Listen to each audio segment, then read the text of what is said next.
This video is brought to you by me.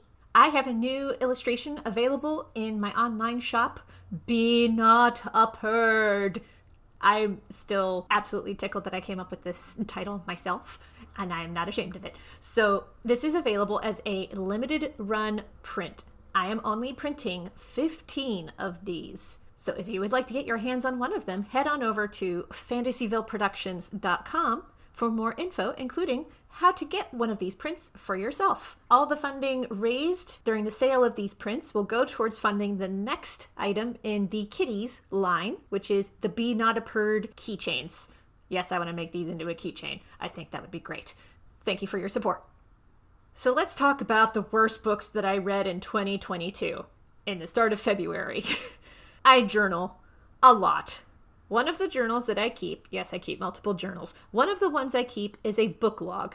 I journal about the books I read. I actually find this really helpful to journal about a book after I finish it, so I can write down my thoughts and feelings about it before moving on to the next book. It's a really good way to prevent book hangovers. If you're an avid reader, you know what I'm talking about. So I have read 90 books in 2022, but not all of them were good. These were the books I ranked the lowest in 2022.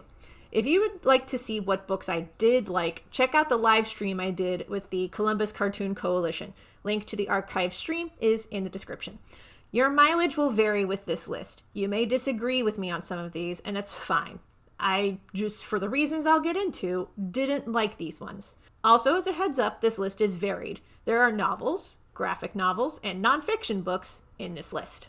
Also, they're not in any particular order, but these were the books that I rated the lowest when I journaled about them. So let's start off with Magic Kingdom for Sale, Sold by Terry Brooks. Talk about a product of its time. This book, it is about a lawyer who is browsing through an 80s shopping catalog, and he comes across an item in this catalog saying that a Magic Kingdom is for sale. And he decides, hey, my wife is dead. I don't have kids. I'm already at the top of my game as a lawyer. I have nothing else to achieve in life. I might as well buy a Magic Kingdom.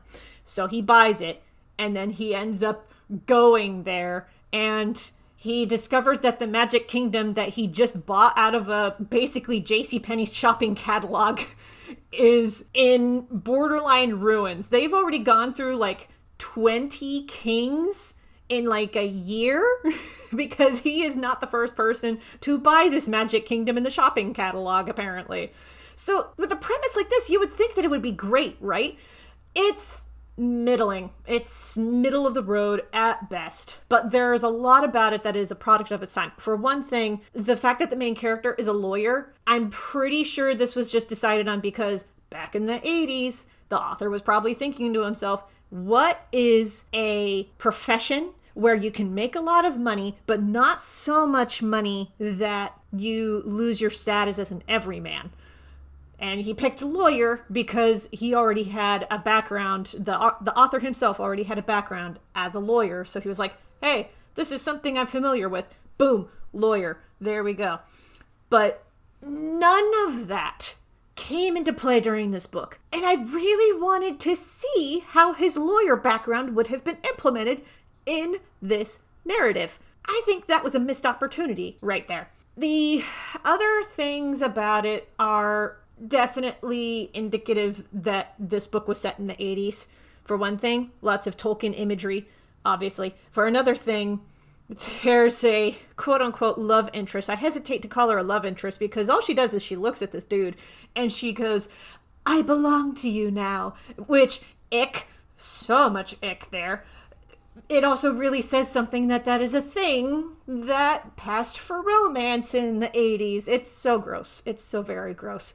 So I don't know if I would recommend this book if that is a squick factor for you. That said, there are some interesting choices that this book makes, like how they incorporated dragons into the world and how they separated the Magic Kingdom from the rest of the world is interesting. The way that the mysterious knight that is connected to the throne plays into the narrative is interesting. Some of the imagery towards the end when the knight comes back into play is interesting, but it's not enough to make me want to recommend this book. unless you're looking for something that is a time capsule in and of itself. Still not stellar. The next book on the list, Our Hearts Will Burn Us Down by Anne Valenti. Now, this is a novel, just like Magic Kingdom for Sale sold. However, Our Hearts Will Burn Us Down is more modern. It's set in the W. Bush era, like so early 2000s. This is set somewhere between 9/11 and 2004. So, already a tumultuous time. So the premise of this book is that there was a school shooting, and already tragic. The school shooter who came in was a student, and he came in and he shot everybody, shot himself. And then, on top of all of that, in this narrative, what happens is people's homes start burning down. Specifically, the homes of the victims' families start to burn down. And it's kind of painted as a mystery, like you're trying to figure out who's causing the fires. And the detective in the story is trying to determine where the fires are coming from. The perspective shifts. There's multiple points of view. A lot of the points of view characters are other teenagers who survived the massacre in one way or another. There are lots of PTSD imagery and references. And, if you are triggered by the concept of school shootings, do not read this book. And yet, in this book, and I'm laughing about this because it's, when you read it in the text, it's so absurd that you're just like, I can't believe you're considering this concept seriously. So there is a point towards the end of the book, because everybody is running out of answers. They have no idea who or what is burning down these houses. And one of the main characters, he goes down this internet rabbit hole and he decides, what if this is grief-powered spontaneous human combustion? And I was like, wow, this incredibly emotionally and heady book is culminating to this. This is amazing. Oh my god. So, okay. That said, this book is not an upper. I mean, there are parts of it that are pretty well written as far as the prose goes, and there are a number of moments that make you really, I don't want to say empathize with the characters, but you definitely are, shouting at the book, don't you f***ing do that! That's stupid! So, you get emotionally invested in the characters. But that culmination of the very serious notion that, hey, maybe we should consider that these people are just bursting into flames out of grief. I can't believe this was something that was actually posited in the book. No, this is not something that the detective takes seriously. I don't even think that the character who comes up with this theory even pitches it to the detective. I just think it's funny. So because of that, this book is kind of on the upper end of book recommendations. I would recommend this book just because that culmination is just so absurd. However, the book ending is actually not tied up at all. There is no satisfying answer to this. The conclusion to this book is, wow, that was weird. All of these houses burnt down, including the family home of the shooter. That actually happens towards the end of the book. This mystery is never solved. It's just something that people are like, wow, this is a weird part of our lives. And then they move on. It's very unsatisfying. So I hesitate to recommend that book because of how it ends. I get that the entire point of Our Hearts Will Burn Us Down is supposed to be about sitting with the grief and being able to live with the grief even as the trauma is still present. I don't know. Maybe this is something to help people with COVID. I don't know. It's incredibly silly. I don't know if I'd recommend this book. Anyway, let's move on to the next one. All About Love, New Visions by Bell Hooks. So this is a collection of nonfiction essays, and there are a lot of essays in this book that I find interesting. I do agree with Bell Hooks that our culture, and by our culture I mean the culture of the United States, because she wrote this with an American perspective. This was published in the early 2000s. She is correct in thinking that our culture has a unhealthy obsession with romantic love. Not just romantic love, but like love as a concept, but primarily romantic love. But there are some things about this essay, or essay collection, that there are points that I agree with, and then there are other points that I read it and I'm like, you're a straight woman. So one of the points is when she talks about dealing with difficult family members, particularly family members who you feel like you cannot meet on even grounds with because you disagree with them politically or religiously. I'm just going to say this as somebody who is an out trans man. Not every person who disagrees with you is worth reaching back out to. Like, there are just some familial relationships that you just need to cut off because it's healthier. I am not going to get into my own personal history right now, but there is just a lot that Bell Hooks writes about. How she's trying to extend a hand and people can change their minds. Often they do not. Often they really do not. I mean, if you personally feel like you want to give the other person a chance to change their mind, absolutely give that a shot. Not everybody deserves that grace. And I'm saying this as somebody who had a family member who was given so many chances to correct his wrongs, to apologize, and he never did. No amount of grace is going to fix that. No amount of love is going to fix that.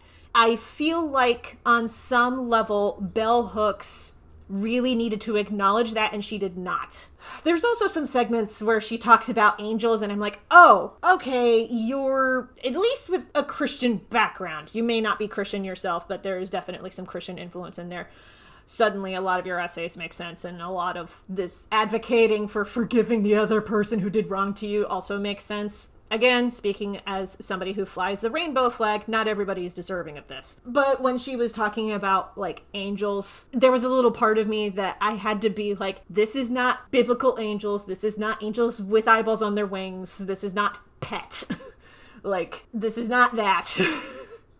And I had to remind myself of that because I had just recently finished Pet and really loved that book, by the way. It's, honestly, read it if you have not read it yet. It's really good. Also features a trans lead. Goes in a direction I did not expect it to. It's great. Also, truly wonderful depiction of biblically accurate angels. Marvelous. Recommend Pet. Do not recommend All About Love, New Visions by Bell Hooks. Not unless you're a straight person, I guess. But even if you are a straight person, there are better books out there that talk about love as a concept. Ajin, Demi-Human, Volume 1. This is a manga that I don't like. The premise of this is, what if there are humans who cannot die? They are somewhat immortal. Like, it's discovered that the main character is a demi-human, which is what these people are called, because he goes out in front of a truck. I don't remember what the circumstances were that prompted him to get in front of said truck, but he ends up in front of the truck. Truck hits him, and he's like kind of soup on the ground, but then he suddenly reconstitutes himself and he becomes whole again, and he's like, ow, that hurt, what just happened?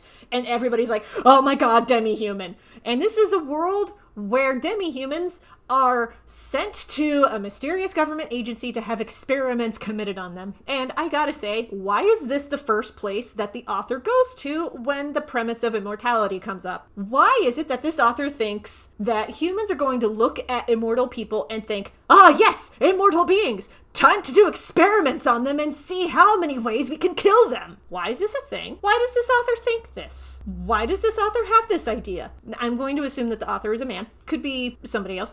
Why does the author think that humans are like this? And there are probably listeners like you out there who are like, oh, the humans are just such garbage. No, I refuse to believe that. So I'm not going to get into personal philosophy right now, but I'm going to say that Ajin Demi-Human has a particular perspective on humanity that I really disagree with. The only character that I liked in this book was the main character's guy friend, who is just ride or die. Like, this kid just looks at the situation and he's like, oh, you're a demi-human. The government's going to be after you. Get on the back of my bike, on my motorbike. We're going to go up into the mountains and we're going to hide you. And the guy's like, what? You and I don't even hang out. Why are you doing this? Because you're cool, man. Now get on the back of the bike. Like, why is this book not about the friend? This is the one thing that I really am annoyed with in regards to particularly shonen stories or any story that is targeted towards a male audience. More often than not, the main character is a blank piece of wood, and the more interesting point of view character is like the sidekick. I want to see more stories where the sidekick is the main character, god damn it. Okay, that said, artistically, Ajin Demi-Human has some interesting artistic choices. I have never seen anybody draw hands the way that this person does. Not since Crescent Moon, although Crescent Moon was a little bit more amateurish. But Ajin Demi-Human actually has, like, interesting hand poses. Also one of the few artists that, like, when they do close-ups on the eye, you see the details of the eye. You see the tear ducts. You see the eyelashes. You see everything. And you're like, wow, that's almost a photorealistic eye. What is this doing in a manga about a really misanthropic concept? Why is this here?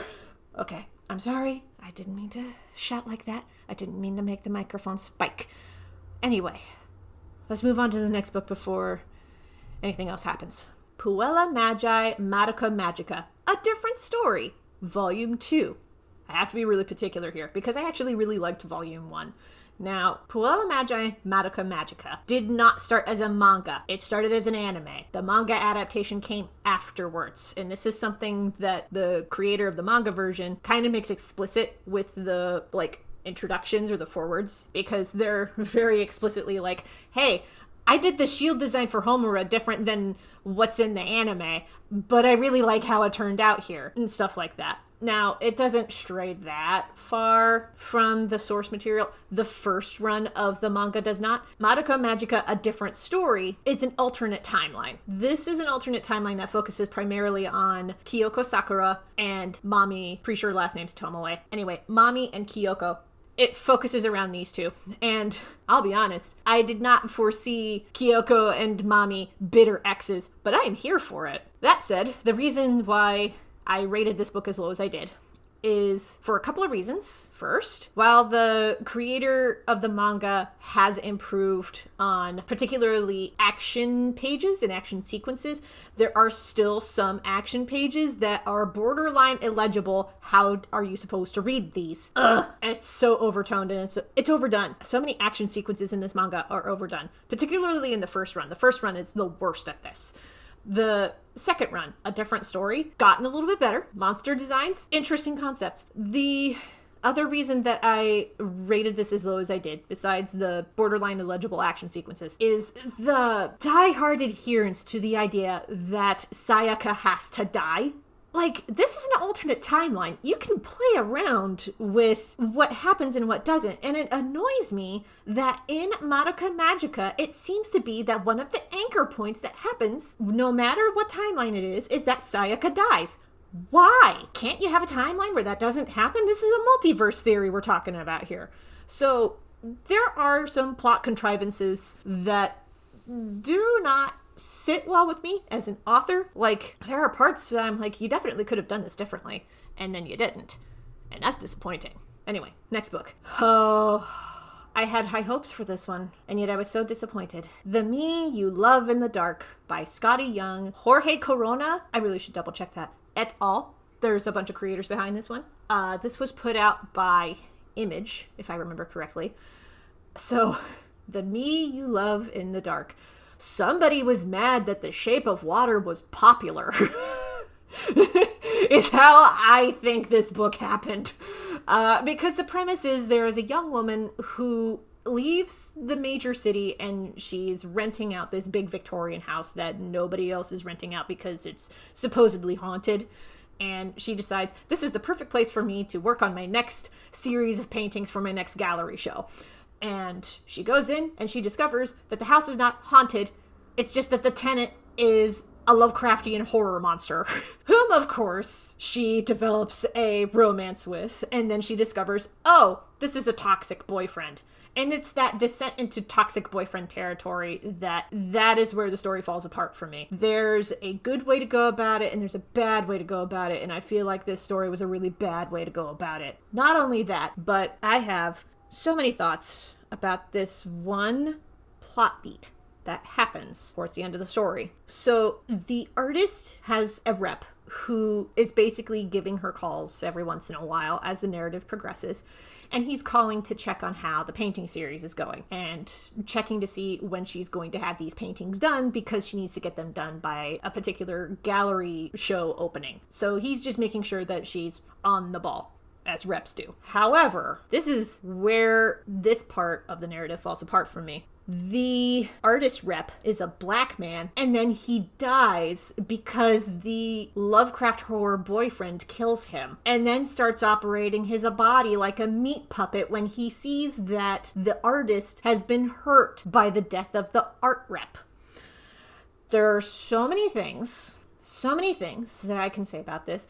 To start off with, I am shocked that these creators would go with the trope of black man dies in a horror story. First of all, this is 2023. How dare you? I know that this was made in 2022, but you can do better than this. Second of all, missed opportunity to make the art rep into a white man, because you could make so much more of a commentary if the art rep was a white man, because then you can have the concept of, a capitalist commentary on it, or anything else about the art gallery world having the artist rep being a white man. There are so many more nuanced things that you can make about this story if the art rep was white.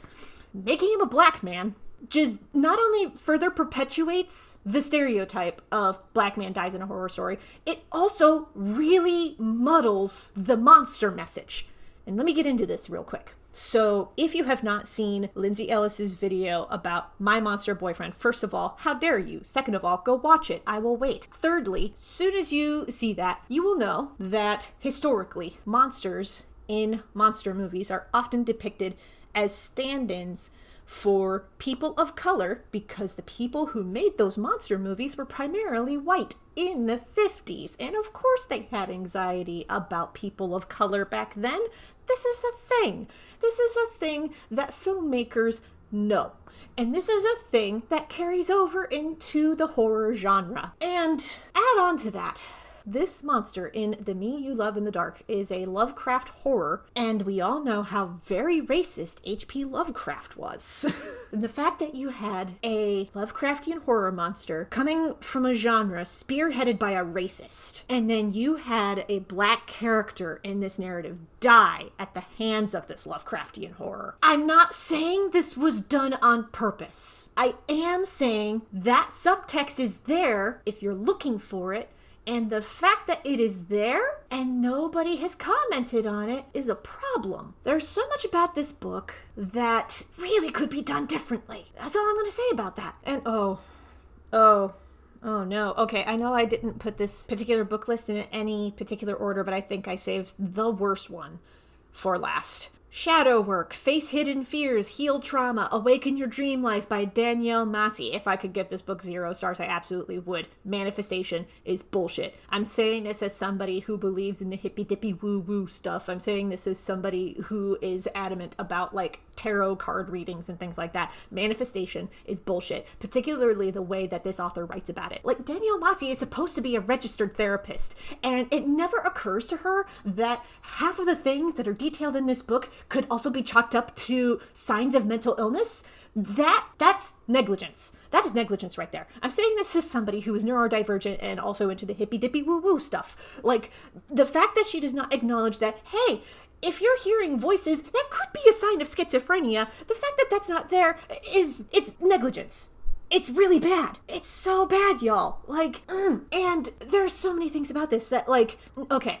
It took me a while to read into anything else about manifestation because, this was my first encounter with the concept of manifestation.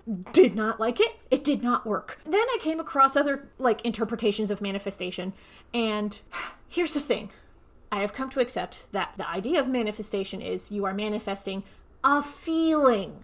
You are not manifesting specific events or specific ideas or specific people. You are manifesting a feeling. You are manifesting the feeling of satisfaction. You're not manifesting a new job. You are manifesting the feeling that you get when you get a new job. That is what manifestation is. And I've come to accept that now. But the way that it is described in Shadow Work by Danielle Massey, is not okay, and it is not accurate. There is a lot about this book that is not accurate. It ignores how basically anything works. Even in the hippy-dippy woo-woo world of things, it ignores how everything works in the hippy-dippy woo-woo world. Like, okay, tangent. I'm pretty certain this is like 100% crack theory, because at some point she talks about Akashic Records. I'm pretty sure Akashic Records is just the quote-unquote spiritual reinterpretation of Christian predestination. And it also just ignores people like me who have super sharp memories.